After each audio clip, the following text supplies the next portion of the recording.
One of the biggest challenges that a lot of engineering teams have today is that they're vibe coding everything and their applications are being built faster than ever. But unfortunately, they are missing a ton of security context because of vibe coding. There is really no way to validate whether the code they are developing has been threat modeled or has been security reviewed in any way.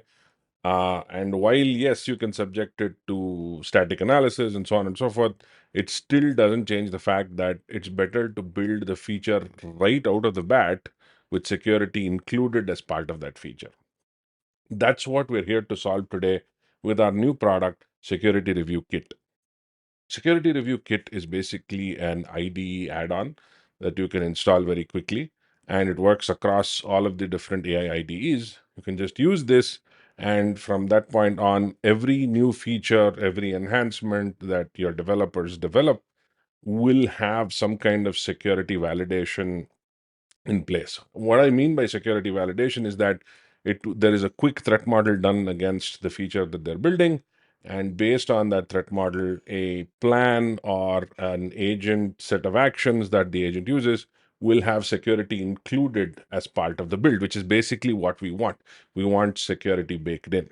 It also has an MCP capability that allows you to connect it to existing Security Review AI instances, which allows you to get telemetry back and forth between applications that are already being actively reviewed, which makes it even more powerful. But even without it, you can use this and you have this available to you completely free and open source. You can use this Security Review Kit with your AI IDEs completely free. Now, let me show you how this works and how easy it is to get started. So here I am going to start building a completely new application right from scratch. I'm going to build my Python application. I'm going to call this DNS app, right? I'm just going to call this DNS app. Now, in this DNS app, I'm going to initialize security review. So this is an initialization that I'm going to do with Security Review Kit, and it's going to ask me which IDE I want to configure it for. Going to use Cursor. Now, you could use any of the other ones. This works just the same. I'm going to be using Cursor simply because I work with Cursor all the time. A lot of your people might be working with Cloud Code or other things. This works just fine across the board. Now, I'm going to use Cursor. I'm going to install the security review rules inside that repository. You can also configure the MCP server. The cool thing about using an MCP server is that if you're using Security Review as a product, it will start communicating with the server and start getting you information based on existing reviews done and so on, which makes it even more powerful. But this is not necessary all the time.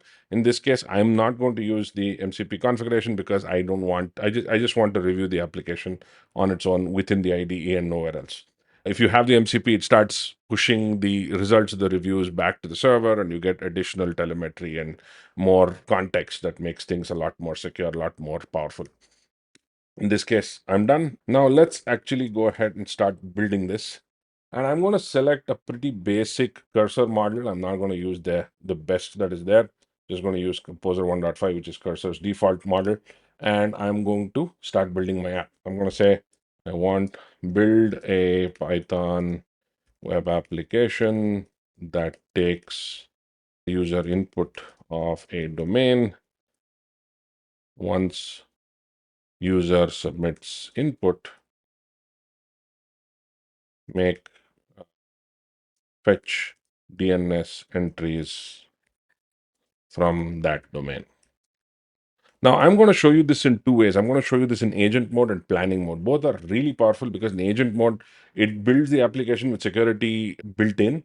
Planning mode, you can see how security has been planned as part of a plan, and then it executes the code as per the plan, and that plan already has security baked in. So you'll see both sides of the spectrum when it comes to this. So you'll see, okay, so I've already finished, once 7 DNS from that domain, and show it to the user.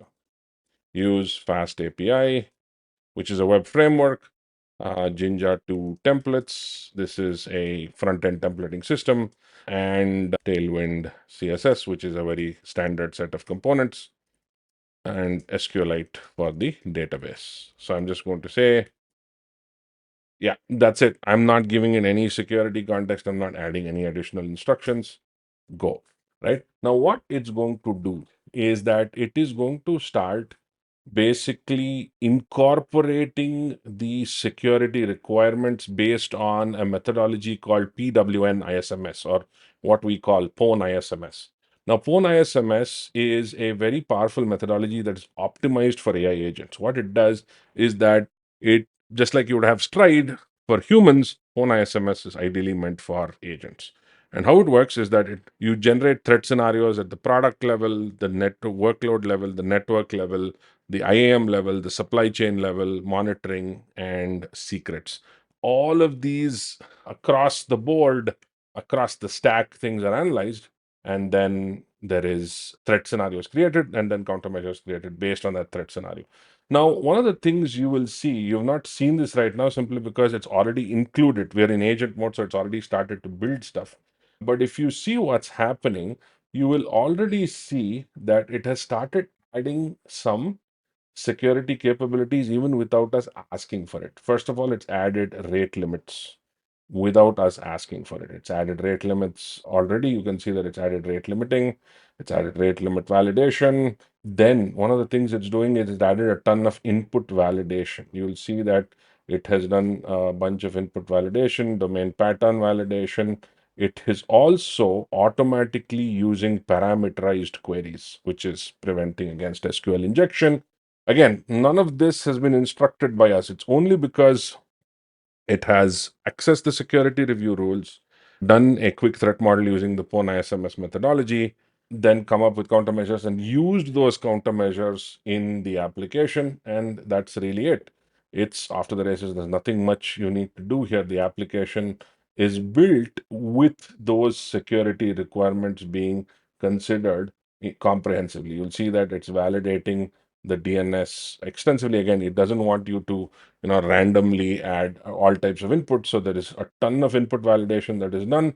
You will see that all of these are validated. In this case, you will see that there's rate limiting, there's validation. It's pretty basic. The app pretty basic. We don't have any specific additional capability, which is why you will see that this is the type of security capabilities that it's come up with.